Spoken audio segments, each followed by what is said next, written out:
வாழ்க வளமுடன். நமது president of India Abdul Kalam ஐயா வந்து சின்ன வயசுலேருந்தே அவருக்கு ஒரு விமானி ஆகணும்னு ஆசைப்படுறார். அதுக்கான பரீட்சை எழுதி 9வது ரேங்க் கிடைக்குது. ஆனால் என்ன, 8வது ரேங்க் வரைக்கும் கிடைச்சவங்களுக்கு தான் விமானியான வேலை கிடைக்குது. அப்போ அவருக்கு ரொம்ப வருத்தம் ஆயிடுச்சு. அப்போது அவர் போய் ரிஷிகேஷில் இருக்கிற சிவானந்த சுவாமிகளை பார்க்குறாரு. அவரும் நம்ம திருநெல்வேலி பட்டமடக்காரர் தான். நல்ல தமிழர் தானே, சரி போய் பார்க்கலாம், ஒரு ஆறுதலாக இருக்கட்டும்னு சொல்லி போகிறாரு. இப்போ சிவானந்த சுவாமி அவருக்கு ஆறுதல் சொல்கிறாரு. ஆறுதல் சொல்லி என்ன சொல்கிறாருன்னா, நீ படைக்கப்பட்டது விமானம் ஓட்டி யாவதற்கு அல்ல,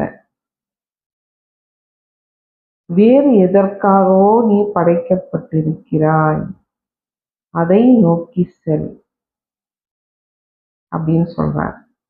அப்போ அந்த நிமிஷம் இருக்கு பார்த்தீங்களா, அப்போதான் அவர் சொல்றார், அப்துல் கலாம், என் வாழ்க்கையிலேயே ரொம்ப முக்கியமான நாள் நிமிஷம், அது என் வாழ்க்கையவே புரட்டி போட்டுருச்சு. ஏன்னா அவ்வளோ ஒரு தன்னம்பிக்கை கிடைக்குது. ஏன்னா என்ன கடவுள் எதுக்கு படைச்சிருக்காரு, இதை விட ஏதோ வேற விஷயத்துக்கு படைச்சிருக்கிறாரு, பெரிய விஷயத்துக்கு. இது மாதிரி நம்ம வாழ்க்கையில நிறைய கனவுகள் நமக்கு இருக்கும், அது நடக்காம போயிடும். அப்பெல்லாம் நம்ம ரொம்ப டிப்ரெஸ் ஆகும், வருத்தப்படுவோம், ஆசைப்படுவோம், கிடைக்காம போவோம், ஏமாற்றங்கள் வரும். அப்பெல்லாம் நம்ம வந்து கடவுள் சிவானந்தர் சொன்ன மாதிரி நம்ம படைக்கப்பட்டது இதுக்காக இருக்காது, வேற இதை விட அப்துல் கலாமுக்கு இதை விட பெரிய இதுக்கு தானே வந்தாரு, சயின்டிஸ்ட் ஆனாரு, பிரசிடென்ட் ஆனாரு, உலகமே போற்றக்கூடிய பிரசிடென்ட் ஆனார்.